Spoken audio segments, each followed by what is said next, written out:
حضرت سعد بن ابی وقاص کہتے ہیں میرا اپنی اماں سے بڑا پیار تھا اور زمانہ جانتا تھا کہ بڑا پیار ہے. میں نے کلمہ پڑھ لیا, میری اماں نے بھوک ہڑتال کر دی. اس نے کہا کہ جب تک آپ کلمہ نہیں چھوڑیں گے معاذ اللہ میں روٹی نہیں کھاؤں گی. تھوڑی سی آبادی تھی, برادری میں رہتا تھا, بڑا سا گھر تھا, زمانہ جانتا تھا. فرماتے ہیں ہر چوک میں میری باتیں ہونے لگی. تیسرا دن ہو گیا, اماں نے روٹی نہیں کھائی. آپ اندازہ کر لیں کہ شام کو افطار کے وقت کیا حالت ہوتی ہے آدمی کی, کھانا نہ ملے تو. اور تیسرا دن ہو گیا اور بوڑھی اماں, ہر چوک میں بات ہو رہی, اور سعد کی اماں. اور میری ماں کو بھی پتا تھا کہ میں جہاں چاہوں گی مجھ سے محبت کرتا ہے یا وہاں آئے گا. آپ فرماتے ہیں ہر چوک میں بات ہونے لگی, ہر جگہ لوگ ذکر کرنے لگے, باتیں چھڑ گئیں, میری ہی باتیں, میرے ہی تذکرے, میرے بارے میں ان لوگوں کا ذکر. فرماتے ہیں میں بڑا پریشان ہوا. میں گھر آیا, میرے بہن بھائی بھی مجھ سے کہیں اماں مر جائے گی, میرے والد بھی, میرے دیگر لوگ بھی, سب رشتہ دار میرے گرد. آپ, میں نے کہا کہ ہم باتیں کر دیتے ہیں, آپ سن لیتے ہیں. کبھی اپنے آپ کو اس جگہ کھڑا کریں کہ جب ہر آدمی اس سٹیج پہ پہنچ جائے کہ میں بھئی تو خرابی کر رہا ہے, اور اتنے سارے لوگ جاننے والے گھیرا کریں گے تو آدمی کیسے بچائے گا اپنے آپ. حضرت سعد بن ابی وقاص کہتے ہیں کہ میرے گرد شدید گھیرا تنگ ہو گیا, اور مکے کا دور ہے, حالات اتنے خطرناک ہیں کہ سنبھالے نہیں سنبھلتے. آپ فرماتے ہیں جب حد ہو گئی تو میں نے کہا اماں سنو پھر میری بات, میں تم سے بات کرنے لگا. کہتے ہیں میرے بہن بھائیوں کے بھی کان کھڑے ہو گئے. اماں بھی سہارا لے کے اٹھ کے بیٹھ گئی کہ لگتا ہے کہ برف پگھلنے لگی ہے, لگتا ہے کہ کچھ نرم ہوا ہے. فرماتے میں سامنے کھڑا ہوا اور تھوڑے بہت لوگ جو وہاں موجود تھے وہ بھی قریب آ گئے. میں نے کہا اماں تیرا اور میرا پیار زمانہ جانتا ہے, اور دنیا کو پتا ہے کہ میں وہ بیٹا ہوں کہ جس کی لوگ مثالیں دیتے ہیں. اماں ہر چوک میں تیری میری باتیں ہوئی, ان 3 دنوں میں تجھے اور مجھے ڈسکس کیا گیا. اماں تو بڑی کمزور ہو گئی, اٹھ کے تجھ سے کھڑا نہیں ہوا جا رہا. یہ ساری چیزیں میرے سامنے آئیں, بہنوں نے رو کے دکھایا, بھائیوں نے محبت یاد کرائی, ہر چیز میرے آڑے آئی.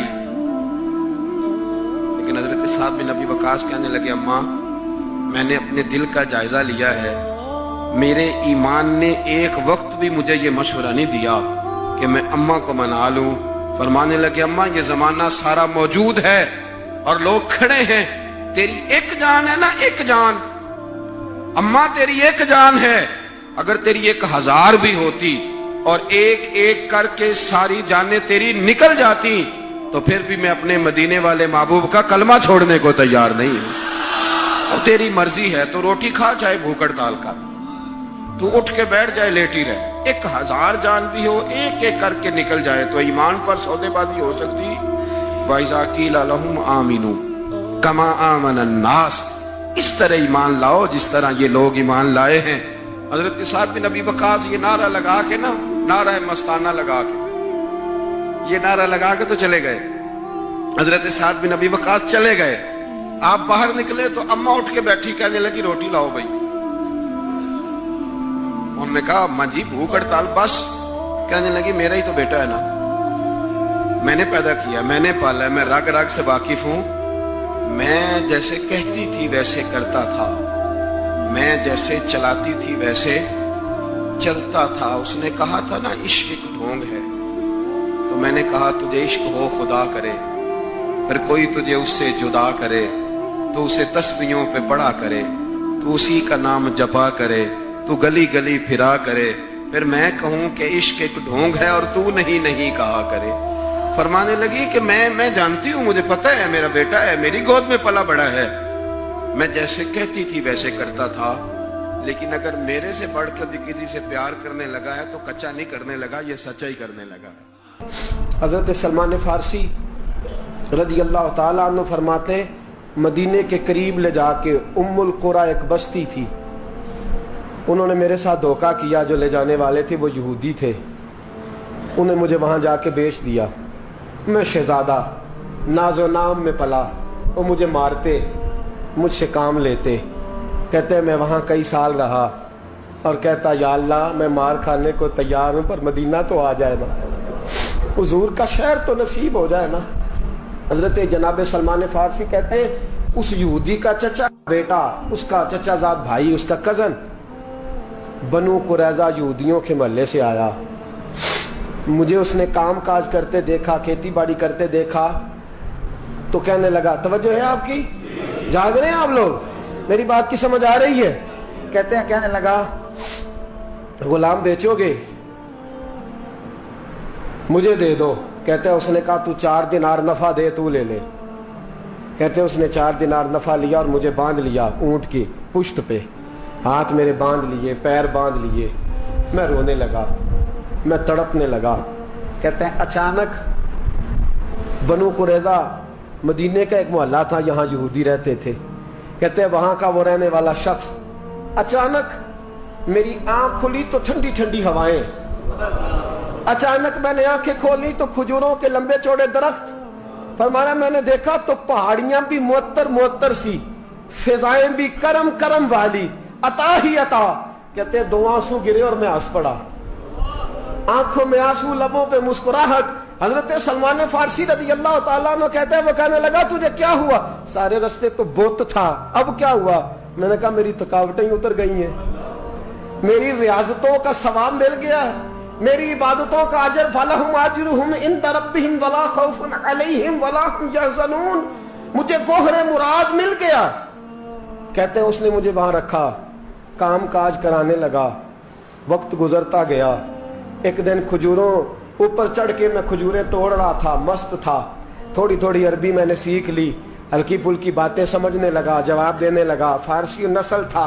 کہتے ہیں میں کھجوریں توڑ رہا تھا، میرے مالک کا بھائی دوڑا دوڑا آیا. توجہ ہے آپ کی؟ آیا، آگے کہنے لگا بھائی پتہ ہے تجھے کیا ہوا ہے؟ پتہ؟ کہتا میں نے کوئی توجہ نہیں دی، یہ روز ایسی باتیں. پتہ ہے تازہ خبر کیا ہے؟ کیا ہوا؟ کہنے لگے وہ جس نے دعویٰ کیا تھا نا نبوت کا، وہ مدینے آ گیا ہے. وہ جنہوں نے دعویٰ کیا تھا نا نبوت کا، وہ مدینے آ گئے ہیں. حضرت سلمان فارسی کہتے ہیں جو کھجوریں میں توڑ رہا تھا وہ میرے ہاتھ سے گر گئی. یوں لگا کہ جیسے کسی نے آ کے نا کسی نے آ کے کہا ہو کہ چل تجھے حضور نے بلایا ہے. فرماتے میرے ہاتھ کانپنے لگے. وہ کہنے لگا کدھر ہے وہ؟ کہنے لگا وہ وادی قبا ہے نا، آج بھی جا کے کوئی دیکھے قبا کا ماحول، آج بھی جا کے کوئی دیکھے قبا کا ماحول. طلع البدر علینا کی صدا آتی ہے، طلع البدر علینا کی صدا، کہ ہم ہیں بچیاں نجار کے، وہ ننھی بچیاں جو بیٹھ کر وہاں دف بجاتی تھی، رسول پاک کی جانب اشارے کر کے گاتی تھی کہ ہم ہیں بچیاں نجار کے عالی گھرانے کی، خوشی ہے آمنہ کے لال کے تشریف لانے کی. ہم ہیں بچیاں نجار کے عالی گھرانے کی، خوشی ہے آمنہ کے لال کے تشریف لانے کی. حضرت سلمان فارسی کہتے کباب، کہتے میں جھٹ سے چھلانگ لگا کے اترا.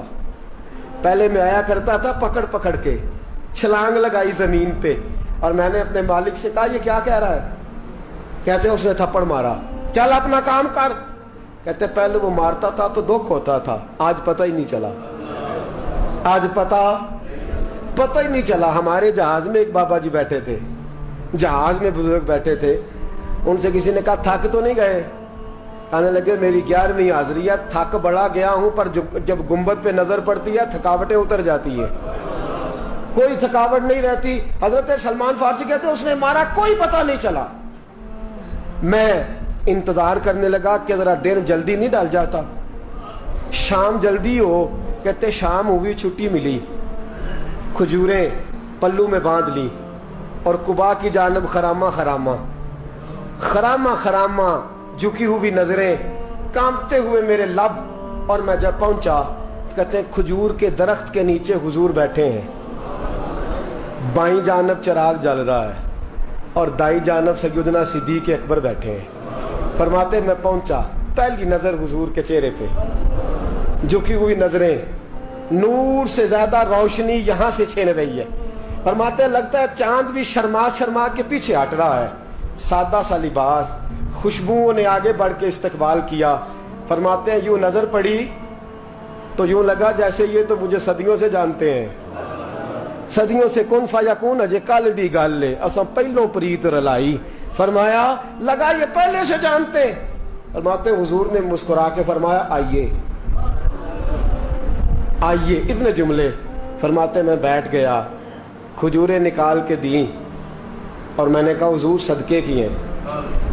فرماتے ہیں چونکہ نشانیاں بتائی تھی نا، دو نشانیاں یہ تھی کہ صدقہ نہیں کھائیں گے، دوسری نشانی تحفہ لے لیں گے، تیسری نشانی کے کمر کے پیچھے مہر نبوت ہوگی. حضرت سلمان فارسی رضی اللہ تعالیٰ عنہ فرماتے ہیں نبی کریم صلی اللہ علیہ وسلم کے سامنے آیا، کھجوریں پیش کی، کہا حضور صدقے کی ہیں. حضور نے میری طرف دیکھا تو مسکرائے اور بڑا کھول کے مسکرائے. فرمایا ابو بکر لوگوں میں بانٹ دو. فرماتے ہیں چہرہ میری طرف ہے، باتیں ابو بکر سے ہو رہی ہیں. سمجھایا تو مجھے جا رہا ہے نا. کہا ابو بکر لوگوں میں تمہیں پتہ بھی ہے میں صدقہ نہیں لیتا.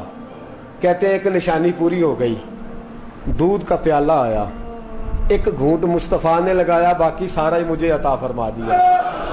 فرماتے ہیں موجیں لگ گئی، میری موجیں لگ گئی.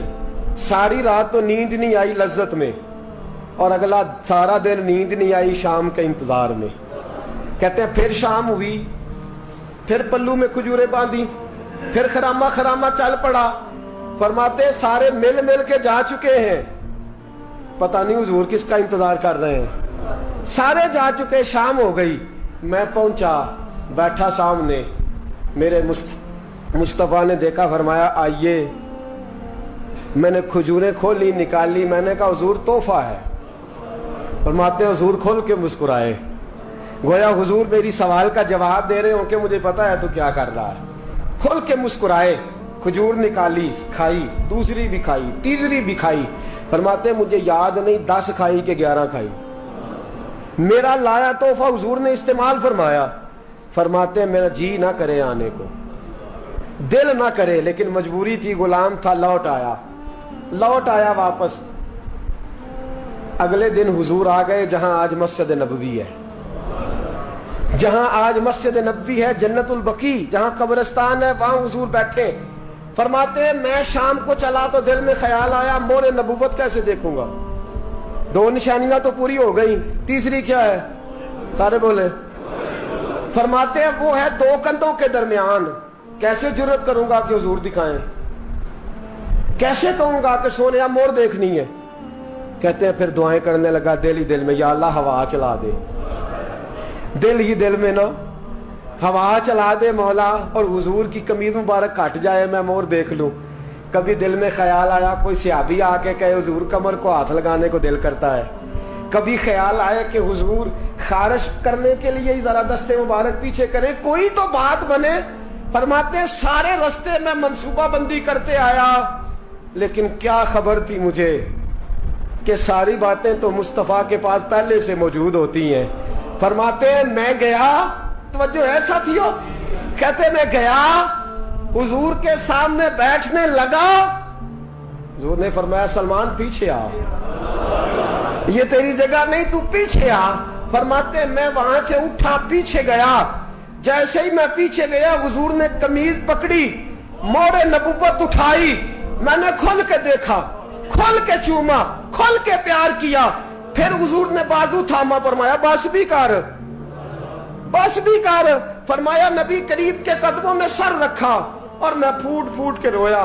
میں نے کہا سونیا میری حیات کا افسانہ پوچھنے والوں، کہیں کہیں سے یہ قصہ پڑھا نہ جائے گا. سونیا میں اصفہان سے چلا تو شام آیا، آقا میں شام سے چلا تو موصل پہنچا، موصل سے نصیبان آیا، وہاں سے میں تموریہ آیا. حضور پھر میں بکا، میں نے کسی کے جانوروں کو چارہ ڈالا، کسی کے گھر میں صفائی کری، کسی کے جوتے صاف کیے، کسی کے کپڑے دھوئے. بک بک کے آیا ہوں، بک بک کے پہنچا ہوں. مجھے جم کے قدم چومنے دے حضور، مجھے آج جی بھر کے زیارتیں کرنے دے. فرماتے حضور نے اٹھایا اور جب میرے رسول نے میرا ماتھا چوما، حضور نے جب میری پیشانی پہ بوسہ دیا، تو فرماتے ہیں پھر میں نے پڑھا کلمہ لا الہ الا اللہ محمد رسول اللہ صلی اللہ. فرماتے ہیں پھر میں جانوں اور حضور. لوگوں کی چیخیں نکل گئی، لوگ رو پڑے. ایک بزرگ اٹھے, کہنے لگے عمر, جب سے سلمان آیا ہے یتیم بچیوں نے کہنا شروع کر دیا ہے کوئی ہمیں یتیم نہ کہے. جب سے سلمان آیا ہے بھوکوں نے کہنا شروع کر دیا ہے کوئی ہمیں بھوکا نہ کہے. جب سے سلمان آیا ہے بے آسرا لوگوں نے کہنا شروع کر دیا ہے اب ہمارے پاس بہت بڑا آسرا ہے.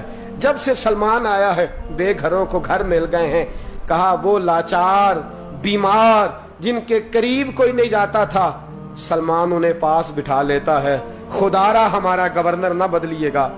حضرت سلمان فارسی کھڑے ہو گئے, کہنے لگے میں بوڑھا ہو گیا ہوں, اب میرے اندر طاقتیں نہیں رہی. خدا را, کبھی ایسا ہوا ہے کوئی حکمران جائے تو لوگ روئیں؟ رو رو کے لوگوں نے کہا خدا را ہمارا گورنر نہ بدلا جائے. حضرت عثمان نے کہا مجھے معاف کر دو, میں ایسے آدمی کا نام پیش کرتا ہوں جو مجھ سے بھی بہتر ہے. کون؟ کہا میں حضرت سعد بن ابی وقاص کا نام گورنر کے لیے پیش کرتا ہوں. حضرت, اب وہ لوگ پتہ کیا کہنے لگے مدائن کے, کہنے لگے جی بالکل ٹھیک ہے, ہمیں وہ گورنر منظور ہے, پر ہماری ایک شرط ہے, ہم ان کی گورنری تب قبول کریں گے جب آپ مستقل رہائش مدائن میں رکھیں گے.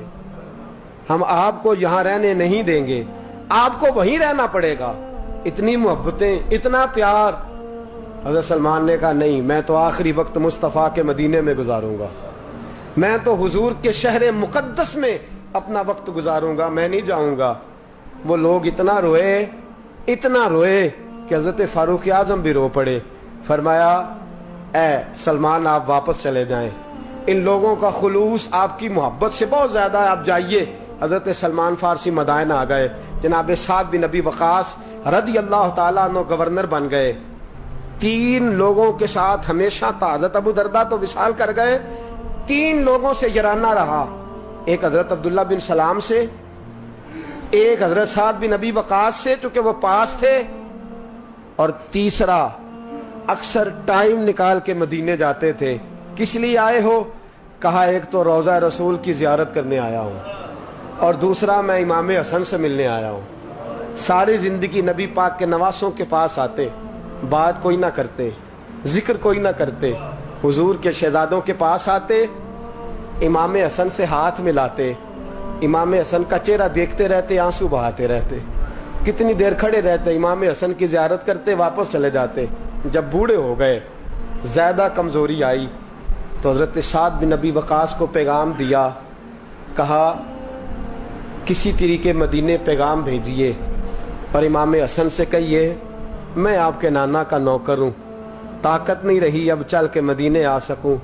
عمر مجھے پابند کر گئے تھے کہ میں نے, حضرت عثمان کا دور آ گیا کہ میں نے اب مدائن میں وقت گزارنا ہے, اگر ہو سکے تو آخری بار ایک بار مجھے آ کے مل تو جائیں. امام حسن آتے ہیں تو مجھے لگتا ہے جلوہ مصطفیٰ کی زیارت ہو گئی ہے. حضرت سعد بن ابی وقاص نے پیغام بھیجا, امام حسن وہاں سے چلے, مدائن آئے. جیسے ہی امام حسن دروازے سے داخل ہوئے, بوڑھے حضرت سلمان فارسی, بوڑھے, نکاحت اتنی ہے کہ اٹھا نہیں جاتا. امام حسن آئے تو حضرت سلمان فارسی نے رونا شروع کر دیا, تڑپنا شروع کر دیا. اٹھنا چاہا تو بستر پہ گر گئے. امام حسن قریب آئے, چارپائی پہ بیٹھے تو حضرت سیدنا سلمان فارسی رضی اللہ تعالیٰ عنہ کہنے لگے حضور میں بڑا پریشان ہوں, میرے لیے دعا کرے. امام حسن کہنے لگے میں جوان ہوں, آپ بوڑھے ہیں, دعا آپ کو کرنی چاہیے. کہا نہیں, آپ سے دعا اس لیے کر رہا ہوں کہ آپ کے نانا سے جو وعدے کیے تھے میں پورے نہیں کر سکا. آپ دعا کریں کہ میں حضور کی بارگاہ میں جاؤں تو مجھے شرمندگی نہ اٹھانی پڑے. حضرت سلمان فارسی رضی اللہ تعالیٰ عنہ سے امام حسن کہنے لگے وعدہ کیا کیا تھا, کیا نہیں پورا کر سکے؟ عرض کی حضور نبی کریم نے فرمایا تھا اتنا مال پاس رکھنا جتنا مسافر کے پاس ہوتا ہے. یہ حضور نے مجھ سے کہا تھا, میں وعدہ پورا نہیں کر سکا. دیکھیے میرے گھر میں کتنا مال ہے, کتنا سرمایہ ہے. امام حسن کہتے ہیں میں نے مال دیکھا تو 1 مٹکا پانی پینے کا, 2 پیالے پانی پینے کے, 1 مشکیزہ, 1 چٹائی وہ بھی ٹوٹی ہوئی. فرماتے ہیں میں نے کل مال کا حساب لگایا تو میں نے کہا حضور یہ تو 15 دینار سے زیادہ نہیں بنے گا, رو کیوں رہے ہیں؟ کہنے لگا امام حسن سے عجیب جملے ہیں, عجیب جملے ہیں کہنے لگے طبقات ابن سعد میں، کہنے لگے اچھا اگر قیامت کے دن رسول پاک نے میری سرزنش فرمائی اور اگر نبی پاک صلی اللہ علیہ وسلم ناراض ہوئے تو اے سیدہ فاطمہ کے شہزادے آپ سفارش تو کریں گے نا میری، آپ میری سفارش تو کریں گے حضور کی بارگاہ میں؟ حضرت سعد بن نبی وقاص بھی آئے، رونا شروع ہو گئے، کہا ہاں مجھے امید ہے کہ آپ کی سرزنش نہیں ہوگی، آپ کو بغیر حساب کتاب جنت ملے گی۔ حضرت سلمان فارسی رضی اللہ تعالیٰ عنہ نے وصیت فرمائی، توجہ ہے آپ کی؟ لوگ کہتے ہیں تم نے آج یہ عشق کے ترانے ڈھونڈ لیے ہیں، پتہ نہیں کہاں سے لے آئے ہو۔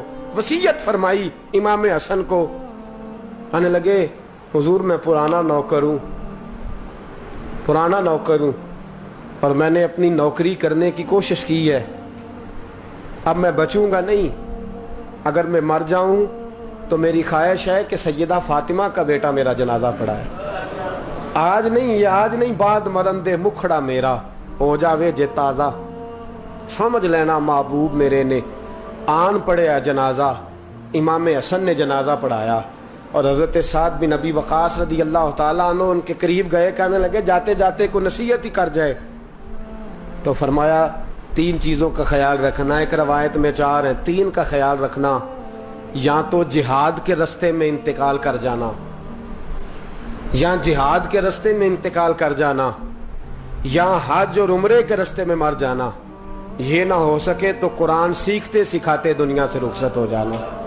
فرمایا یا جہاد کے رستے میں جانا، حضرت سلمان فارسی وصیت کر رہے ہیں، یہ وصیت یاد رکھیے گا، یا جہاد کے رستے میں انتقال کرنا، یا حج اور عمرے کے رستے میں، یہ نہ ہو سکے تو قرآن سیکھتے سکھاتے جانا، امید ہے اللہ بے حساب و کتاب جنت عطا فرما دے گا۔ یہ وصیت فرمائی۔ جناب سلمان فارسی رضی اللہ تعالیٰ عنہ وصال کر گئے، عجیب سناٹا ہے، مدینے سے نور کی جماعت آ رہی ہے جنازہ پڑھنے، نور کی جماعت آ رہی ہے، نور کی۔ حضرت عثمان غنی خود چل کے جنازے میں شریک ہوئے، اور صحابہ کہتے ہیں سفید داڑھی حضرت عثمان کی، امام حسن کے پیچھے نماز جنازہ پڑھا، اور پڑھ کے پھر ان کی میت کے قریب حضرت عثمان غنی گئے۔ پہلے تو صبر کا پہاڑ تھے، اور جب قریب گئے اور جا کر کے ماتھا چوما، اور پھر جب سیدنا عثمان غنی اٹھے تو مقدس داڑھی سے آنسو گرنے لگے، کہنے لگے سلمان میں نے اپنی آنکھوں سے مصطفیٰ کو تیرا ماتھا چومتے دیکھا ہے، سلمان میں نے اپنی آنکھوں سے حضور کو تجھ سے پیار کرتے دیکھا ہے۔ فرمایا لوگو آج سلمان رخصت نہیں ہوا، ہم سے علم رخصت ہوا ہے، حکمت رخصت ہوئی ہے، حضور کا محبوب رخصت ہوا ہے۔ حضرت سلمان فارسی رضی اللہ تعالیٰ عنہ کا وصال کے بعد ایک دن وصال سے پہلے حضرت عبداللہ ابن سلام سے کہنے لگے جو ہم دو دوستوں میں سے پہلے جائے گا واپس آ کے حال بتائے گا۔ حضرت عبداللہ ابن سلام کہنے لگے واپسی کی اجازت ملے گی؟ کہا ہاں، جو اللہ کے نافرمان ہوں گے ان کی روحیں قید ہوں گی، جو اللہ کے فرما بردار ہوں گے جہاں چاہیں گے جائیں آئیں گے۔ حضرت سلمان فارسی وصال کر گئے، جناب عبداللہ ابن سلام کو ملے، فرمایا بتائیے خدا نے آپ کے ساتھ کیا سلوک کیا؟